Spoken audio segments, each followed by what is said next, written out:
Amém, né, irmãos? Podem se sentar.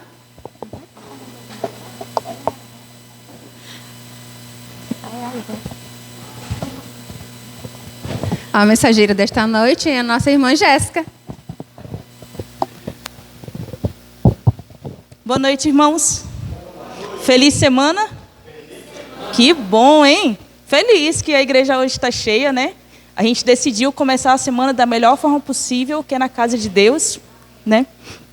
Eu fico feliz porque segundo domingo seguido eu posso estar na frente pregando a mensagem, né? Semana passada eu estava em outra igreja, essa semana eu estou aqui com vocês. E é uma felicidade muito grande a gente poder falar do amor de Deus, né? Vamos nos ajoelhar e vamos fazer uma oração para a gente dar início?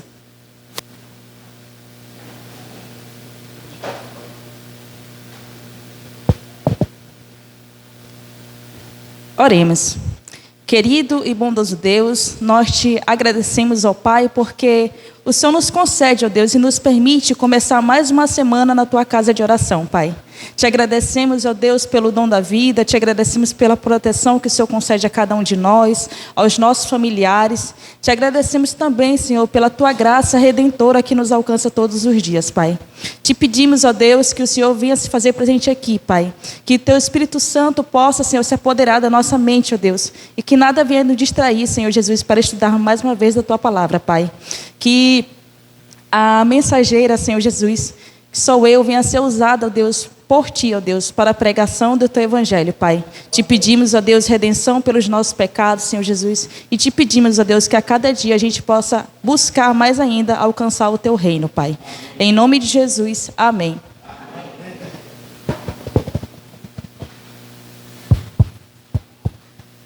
Irmãos, vida ou morte, né? Quem está estudando a lição da Escola Sabatina que começou ontem, essa lição, fantástico, Filipenses, Colossenses, bem ali do lado a lição, né? E a gente vai aprendendo muito com a história de Paulo. E a gente vai aprendendo muito sobre a resiliência de Paulo e sobre o fortalecimento que ele tem, mediante todas as circunstâncias que ele passa, principalmente na prisão, né? E aí, por que eu estou falando para vocês de vida ou morte, né? Ontem, por coincidência, 2 pessoas morreram no Brasil. Uma, talvez vocês conheçam, a outra, poucos talvez conheçam. Ontem, vocês assistiram muita novela, muitos anos atrás, assim na década de 90? Quem assistia a novela da Globo na década assim, de 90, anos 2000? Mas vocês vão ter assistido essa novela aqui, ó. Essa daqui vocês vão ter assistido. Laços de Família. Assistiu. Isso daí, todo mundo assistiu Laços de Família, gente. Né? Por Amor, História de Amor. Acho que deve ter assistido. A minha adolescência, eu cresci com a minha avó, então era de lei, 8 horas da noite, eu estar na rede com ela, a gente assistindo essas novelas. Era Manuel Carlos, né? E o Manuel Carlos ontem partiu com 92 anos de idade. Ele estava com a doença de mal de Parkinson há alguns anos. E tão jovem, né, irmãos? Tão jovem, né? E aí, lá em casa a gente até brinca, né? A pessoa está morrendo com 80 anos e ainda estão falando que é jovem, né? Mas brincadeiras à parte, morreu com uma idade boa, 92 anos, viveu muito bem, né? E ontem também morreu uma influencer, que foi Isabel Veloso, né?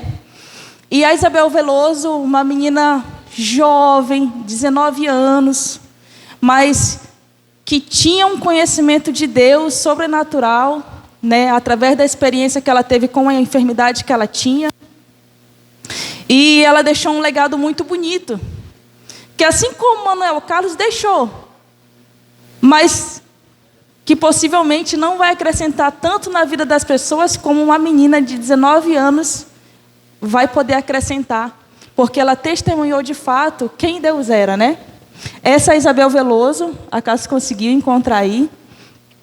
E ela tem uma frase, vê se tu encontra aí, a Cássia, a frase dela, muito famosa, que ela teve num podcast há mais ou menos 1 ano atrás.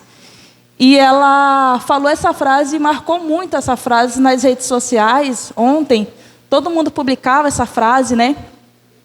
E assim, a Isabel foi diagnosticada com câncer, ela tinha 15 anos, os médicos não davam muito tempo de vida e ela ainda viveu 4 anos, né?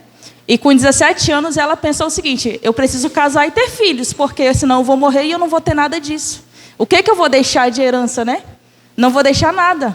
E ela queria muito viver essa experiência. Então, algumas pessoas julgaram, outras pessoas diziam então que ela não estava doente de fato. E aí ela casou. E aí ela teve o filhinho dela que completou 1 ano, ela estava na UTI. E ela fala assim, ó: só viva, respirar por mim o que eu não pude respirar, viva por mim o que eu não pude viver e ame o que eu não pude amar. E eu queria acrescentar para vocês uma outra frase: aproveite o amor que eu não vou poder aproveitar. Que amor, irmãos, que ela não vai mais poder aproveitar. O amor, claro, do filho e do esposo, dos pais, mas um amor que ele é real, que é o amor de Deus. Nós, enquanto estamos vivos, temos uma oportunidade de aproveitar esse amor. Ela morreu nesse amor, porque ela tinha certeza, igual ela falou no podcast: daqui a uns dias eu não vou sentir mais nada. Eu não vou mais saber de nada. Eu vou estar dormindo. Então ela não ia ter mais oportunidade de sentir esse amor, né? E a mensagem dessa noite, a gente vai falar sobre uma carta de amor. Tem um texto na Bíblia, irmãos, que é o texto que eu mais amo nela. É lá em Oséias, capítulo 11. E é esse texto que a gente queria meditar essa noite com vocês. Então, se vocês puderem abrir a Bíblia de vocês lá em Oséias, capítulo 11, enquanto vocês procuram aí e aguardem, eu vou contar para vocês uma pequena história aqui, tá? Irmãos, eu tinha uma tia, eu acho que eu já contei para alguns aqui, eu tinha uma tia que ela morreu muito jovem. Ela tinha 40 anos. E ela bebia muito, tinha problema de pressão alta, os médicos falavam: ó, não bebe, você vai infartar, uma hora você vai infartar. Ela teve 2 situações em que ela quase morreu, e aí os médicos conseguiram chegar no hospital a tempo, conteve, ela não morreu. E aí, irmãos, na terceira vez, infelizmente, não teve mais jeito. Ela veio a óbito, e ela veio a óbito no colo dos 3 filhos dela, tentando colocá-la dentro do táxi, na frente da nossa casa, com apenas 40 anos. E essa minha tia, ela era uma mãe muito zelosa. Para vocês terem uma ideia de quanto ela era zelosa, o meu primo mais velho já tinha 18 anos, e ela tinha guardado a roupinha dele de batismo, e a cada 6 meses ela tirava, lavava, falar igual a minha avó falava, engomava, passava no Comfort, aí ela passava e guardava novamente na caixinha. Os sapatinhos deles, dos 3, a mesma coisa ela fazia. Ela tinha um zelo enorme por eles. E apesar de eles serem filhos homens, que eram 3, filho homem, você sabe que você solta um pouco mais do que a filha mulher, que você tem aquele cuidado, né? E aí ela tinha aquele mesmo cuidado com os meninos, como se eles fossem filha mulher. E a gente morava assim na Terreira Aranha, quase chegando na Rio de Janeiro, faltando assim umas 3 casas para chegar na Rio de Janeiro, e tinha uma esquina que era a esquina dos meninos da rua, sempre estavam na esquina. E ela falava assim, ó, 10 horas eu quero todo mundo em casa, quem não estiver em casa, eu vou chamar. E quando dava 10 horas, irmãos, ela estava lá na esquina e ela começava a gritar: Pablo, Jamerson, Ítalo. Aí o meu primo mais velho era teimoso, não vinha. Aí ela voltava lá dentro, pegava um cabo de vassoura e ia atrás dele. Aí ele vinha, gente, chateado com aquilo, 17 anos, e ela fazendo ele passar aquela vergonha. E aí ele falava: você é doida, você não está vendo que eu já sou um homem, daqui um dia eu vou ficar de maior, tu não vai conseguir me segurar, e fica fazendo eu passar vergonha na frente dos meus amigos. Aí ela falava assim: tô nem aí, vou mesmo, quantas vezes for preciso eu vou mesmo, porque depois que virar bandido não vou visitar no presídio. E aí, irmãos, um certo dia, esse meu primo, que era mais rebelde, ela falou assim, 10 horas, esteja em casa. De preferência, não sai daquela esquina.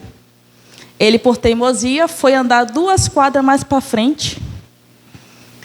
Era 11 horas da noite, e ela louca, procurando ele na esquina. Ele não estava, não sabia para onde que ele estava.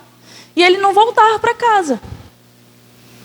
E aí deu 11, deu 11h30, deu meia-noite. Aí ela recebe uma ligação. Olha, o Jamison está aqui na central de polícia. Porque ele foi pego com fulano, ciclano e bertando, que estavam com droga. E naquela época, hoje nem tanto, irmãos. Eu também quase não vejo. Tinha muito tal do Bacu, né? Bacu. Muito negócio de Bacu. E era direto que tinha lá no bairro. E aí, num desses Bacu, ele estava lá sentado com os meninos conversando. Levaram eles. Porque era para ele voltar 10 horas da noite para casa. Ele decidiu ultrapassar. E a hora que teve o Bacu era mais ou menos de 10h30 para 11 horas da noite. E aí pegaram ele. E aí, irmãos, levaram ele para a central de polícia. Essa minha tia ficou louca. Ela pegou, saiu de casa. Ela esperou amanhecer, porque não adiantava ele ir para a porta da delegacia de madrugada. Ela foi de manhã cedinho. Ela acordou 6 horas da manhã, já ligou para um primo dela que era advogado e foi-se embora para a delegacia. E aí o que acontece? Como ele era o único de maior, os outros eram tudo de menor, o negócio ia cair para cima dele, irmãos. Ele ia descer para o presídio. Os outros de menor ia descer aqui, né? Que sempre existiu aqui a casa do menor, né? E aí que ela ficou louca mesmo. Então ela correu atrás de advogado, o primo não conseguiu, ela foi atrás de outro e foi. Irmãos, quando foi 8 horas da noite naquele dia, ela passou o dia lá, ela não quis comer nada, irmãos. Ela veio em casa, tomou um banho e voltou, mas ela não comeu nada, porque ela não conseguia comer. E quando foi 8 horas da noite daquele dia, ela voltou com ele para casa. Ela conseguiu não fazer com que ele descesse para o presídio. E do jeito que ela voltou calada, irmãos, ela ficou. E a minha tia, para quem conhecia, ela é uma tipo de pessoa que ela não levava desaforo para casa. Principalmente de filho. Então, o filho, ela ia esbudejar ele até não querer mais, falar um monte de coisa em cima dele. E ela simplesmente, irmã, ela só se calou, chegou em casa, não quis falar nada, não quis comentar nada, foi tomar um banho, aí ela sentou para comer e foi dormir porque ela estava muito cansada. E a gente ficou pensando lá em casa, né, que ela morava atrás. Eita, amanhã, quando o Jamison acordar, ela vai cair em cima dele de pau. Irmãos, quando foi no outro dia, ela acordou cedinho nesse dia. Ela foi do outro lado da rua. Tinha um vizinho nosso que ali do lado da São Lucas, na Marechal, ele tinha uma lojinha que tirava xerox, tirava cópia, editava trabalho acadêmico, esse tipo de coisa, vendia itens de papelaria. E ela foi lá, e ela bateu lá, e ela falou assim, seu Geraldo? E ele falou assim, oi, dona Maria, o que a senhora está precisando? Ele falou, não, eu vim aqui, seu Geraldo, porque o senhor tem um comérciozinho, né? Aí ele falou, tenho. Aí ela falou assim, então, o meu filho, ele já fez 18 anos. E nem que o senhor não pague nada para ele, mas o senhor arranja um trabalho para ele, seu Geraldo, lá na sua copiadora.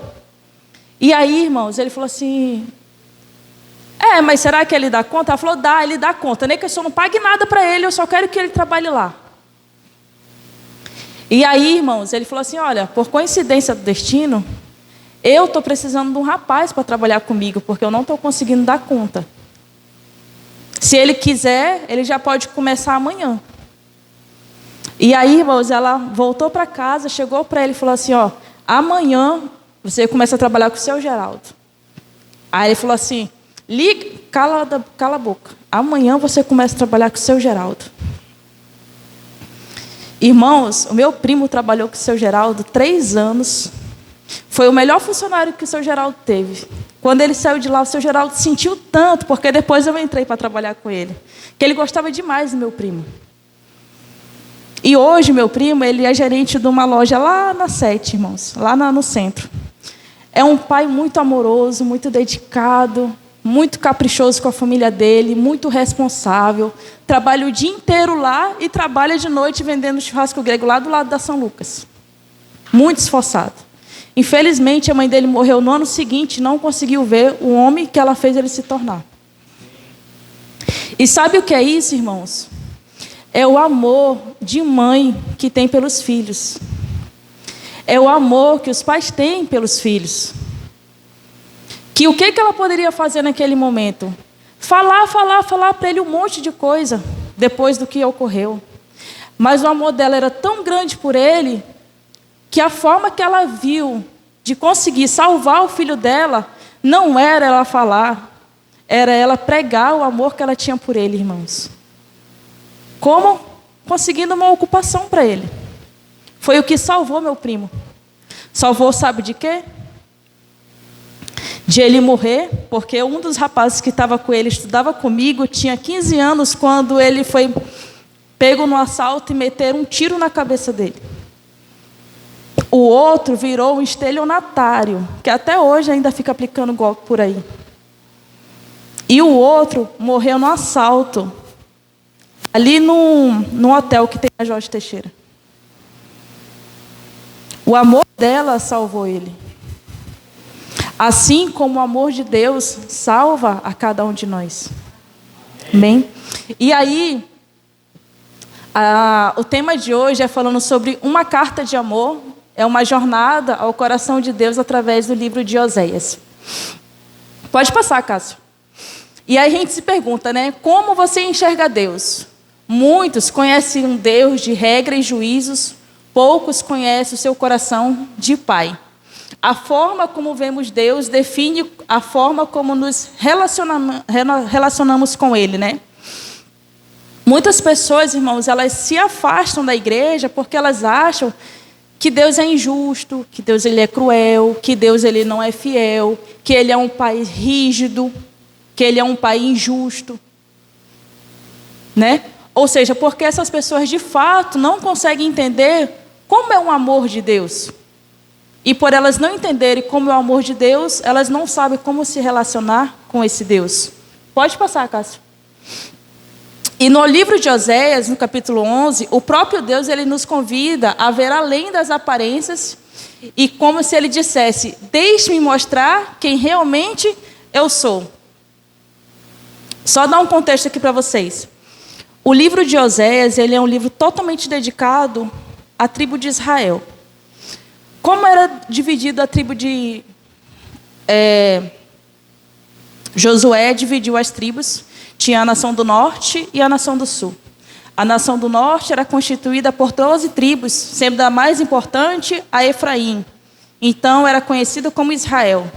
E aí a tribo do sul era constituída por 2 tribos, que era Benjamim e Judá. E era conhecida como Judá, que tinha a capital de Jerusalém. A tribo de Judá, assim como a tribo de Israel, caiu algumas vezes em desobediência a Deus. Mas a tribo eles caíam e retornavam para Deus. A tribo de Israel não. Eles caíam e caíam e caíam. E Deus, totalmente frustrado com aquela tribo, Ele decide colocar Oséias, né, como um símbolo da infidelidade de Israel para com Deus.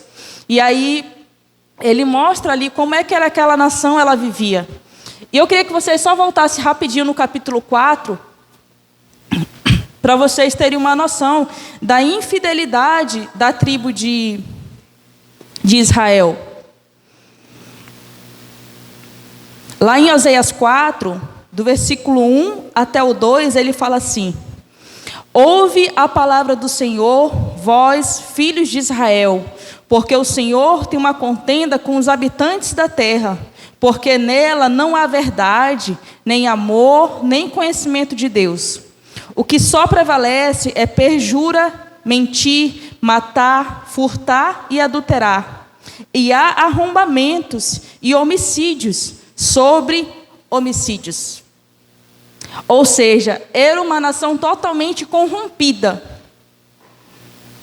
Uma nação que nasceu do amor e do caráter de Deus, mas que decidiu se misturar com coisas pagãs e acabou caindo no pecado cada vez mais e se aprofundando nesse pecado. E aí que o texto de Oséias 11, que é lá no final de Oséias, ele vem falar sobre a natureza do amor de Deus, a natureza do caráter de Deus para conosco. Pode passar, Cássio. E ele fala assim, ó, o amor, ele vem antes da correção. E lá no versículo 1 até o 4, ele fala assim: quando Israel era menino, eu o amei, e do Egito chamei o meu filho. Quanto mais eu o chamava, tanto mais se iam da minha presença, sacrificavam a Baalins e queimavam incenso às imagens de escultura. Todavia, eu ensinei a andar a Efraim. Tomei-o nos meus braços, mas não atinaram que eu os curava. Atraí-os com cordas humanas, com laços de amor. Fui para eles como quem alivia o jugo de sobre as suas queixadas, e me inclinei para dar-lhes de comer. Irmãos, esse texto ele é tão bonito, porque o coração de Deus, como Ellen White fala lá em Caminho a Cristo, ele anseia pelo seu povo com mais ternura do que de um pai ou uma mãe pelo seu filho. E eu falei para vocês que o amor, ele vem antes da correção. A minha tia sabia qual era a forma que ela tinha que corrigir o meu primo. Não era com palavras duras, irmãos. Era dar um caminho para ele. Uma segunda opção. Deus, ele também mostra um outro caminho para nós, que não é a correção. É o amor que ele tem por cada um de nós. E quando eu leio esse versículo, toda vez eu me emociono, porque cada um de nós que temos filhos, sabe a preciosidade que é quando a gente vê eles dar os primeiros passos, não é? A gente se posiciona na frente dele e fica, vem, vem, vem. E é uma vitória para nós quando a gente vê que ele consegue engrenar de 3 a 4 passos. E Deus, ele é tão perfeito no amor deles para cada um de nós, que ele fala, né? Quando tu era menino, eu o amei. Deus, ele ama nós, a cada um de nós, desde quando nós éramos meninos, no ventre da nossa mãe. Ele já ama a cada um de nós. Ele conhece o caráter, ele conhece os nossos defeitos, ele conhece cada detalhe da nossa vida. E mesmo ele conhecendo esses detalhes, ele continua amando a cada um de nós. Amém? Pode passar, Cássio. O amor de Deus, ele não começa no erro, ele começa no relacionamento. Deus não nos ama pelo que fazemos, mas apesar do que fazemos, né? A gente acha assim, Deus, ele me ama porque eu pequei e ele decidiu perdoar o meu pecado. Não, irmãos, ele me ama porque ele simplesmente me ama. Independente se eu erre, ele me ama.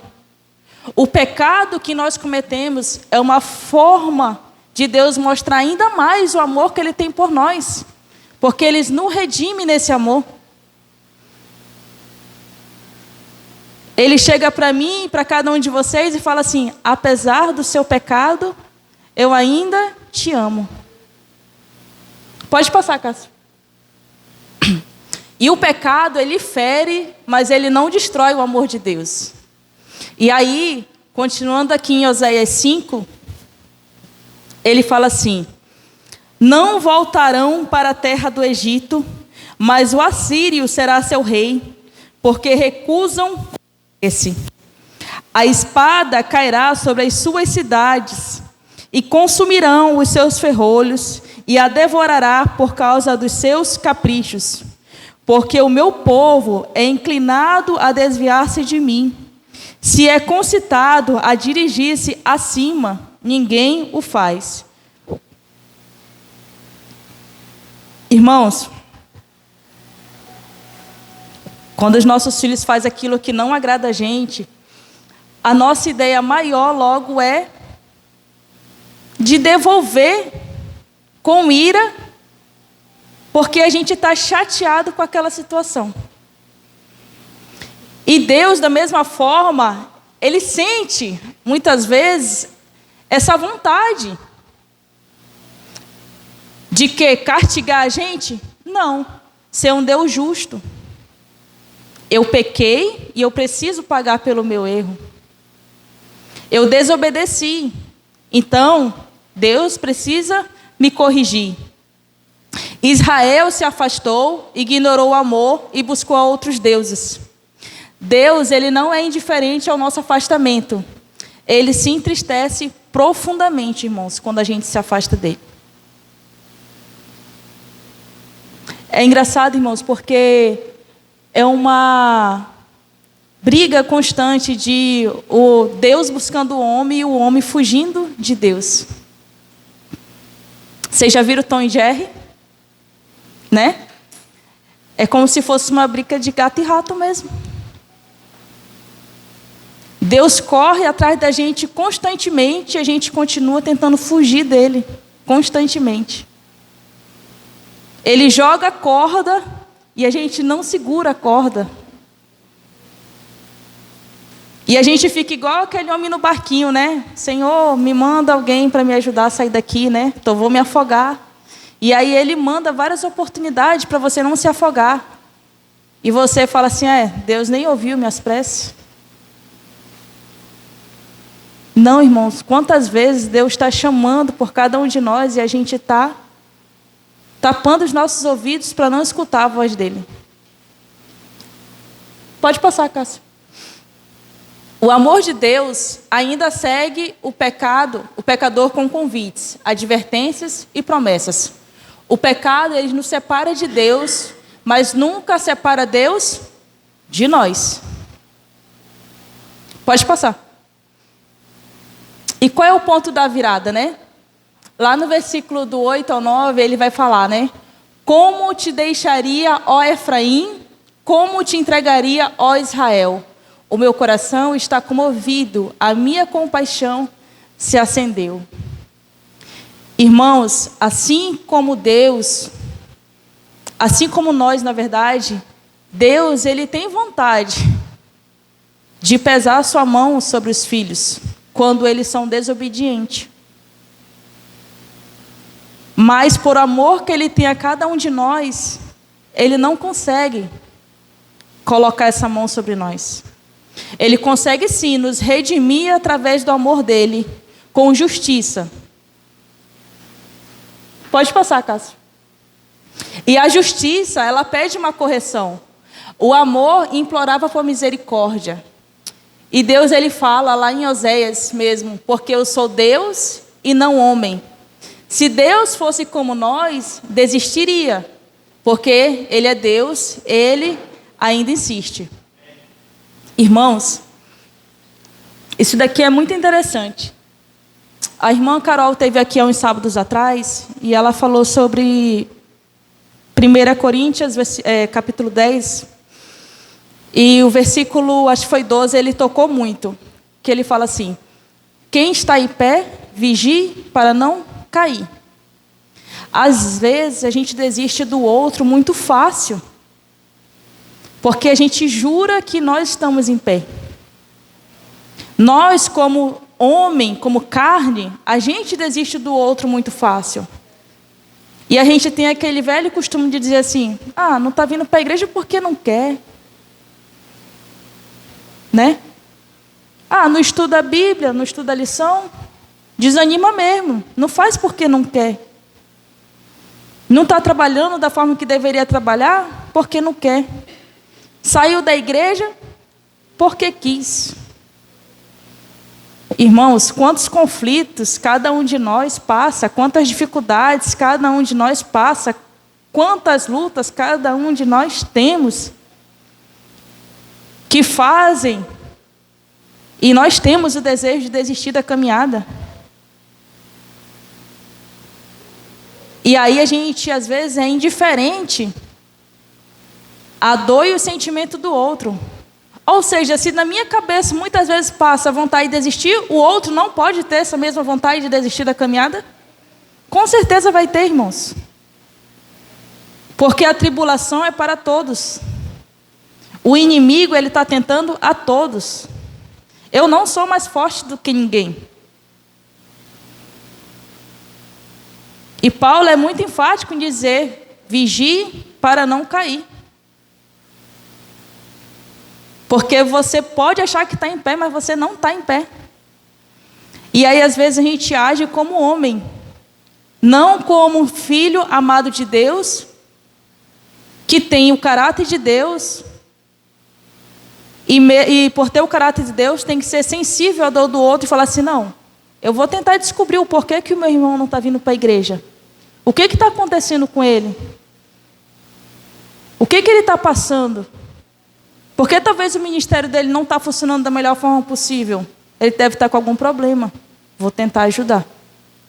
Já pensou se Deus desistisse da gente da mesma forma que a gente pensa desistir do outro? Vocês já pensaram, irmãos, se nós como os pais desistíssemos de nossos filhos no primeiro erro que eles cometessem perante nós? Seria terrível esse mundo. O número de criminalidade seria ainda maior. Pode passar, Cássio. E mesmo assim, Deus, ele não desistiu da gente. Ele traz-nos um amor encarnado, que é o próprio Filho. E lá em Oséias ele fala, né? Do Egito chamei o meu filho. Israel falhou como filho. Jesus, o Filho fiel, cumpriu perfeitamente esse chamado. Na cruz do Calvário, o amor e a justiça se encontram. Pode passar, Cássio. A cruz é a prova eterna de que Deus, ele não desiste de você e ele não desiste de mim. Deus preferiu sofrer por nós a viver sem nós, irmãos. Irmãos, para Abraão foi doloroso ele ir até o monte levar o filho dele para ser sacrificado. Agora você imagina Deus, quanto não doeu no coração dele saber que o filho dele ia ser sacrificado por pecadores. Mas mesmo ele sabendo disso, irmãos, ele não queria desistir de nós. E muitas vezes, por um tantinho assim, irmãos, a gente quer desistir de Deus. A dificuldade vem e a gente fala assim: não quero mais saber disso não. O ministério está com alguns problemas, não quero mais saber disso. O irmão falou de mim, não quero mais saber disso. Alguém não me cumprimentou.